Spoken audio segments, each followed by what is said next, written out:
about a week, I will be like Peggy from Mad Men. I just got hired for my first big kid job out of grad school, so I'm going to be working at a production house in San Francisco, like a junior writer, researcher, filmmaker, hyphen. So this is my second film.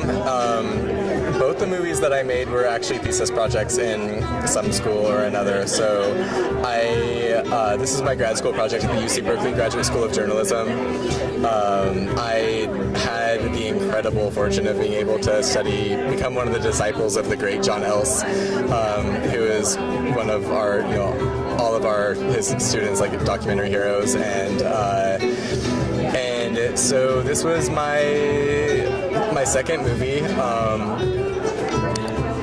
I went in a really different direction than I've ever sort of gone before with filmmaking. It was a lot more kind of impressionistic and day in the life, and I actually got to follow a comedy band on tour, and a local band actually, and I found out semi-recently that one of the members of the band was the MC for the original Albany Film Festival, so I guess the East Bay art scene is a really small world. But there's just this hilarious duo. They're called Bobby Joey Bola and the Children McNuggets, and they're like a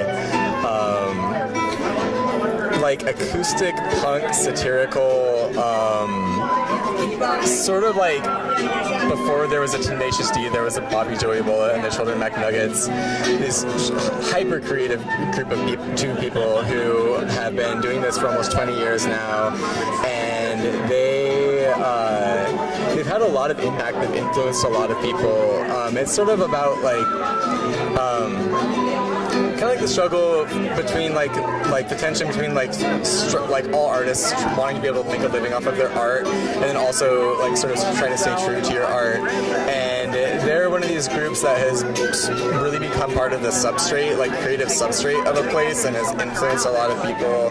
Haven't always been the best at being able to translate themselves to the masses. So it's kind of just the story of like every independent artist's dream and all the fears that go along with deciding to pursue it, and they've done it for 20 years almost now, just putting all in. And I really want to live in a world where people like that get a bigger voice. So it was exciting for me to be able. I think that we all deal with those fears, right? Like especially as like the closer and closer you get, like the more and more realistic that success seems, the more fans you get, the more you can actually see something that has always been sort of a dream and a goal, like when it starts to become real, that brings a different kind of pressure. And I think that that's something that they're experiencing now more than ever. They've recently had 2 book deals.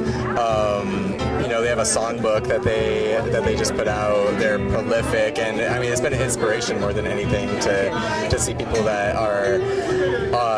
It really warms your heart to see to just be with a group of people that are putting so much of themselves into something. I think if anything, it gave me a lot of inspiration to be like, I just got out of grad school. I'm trying to make it as a freelancer.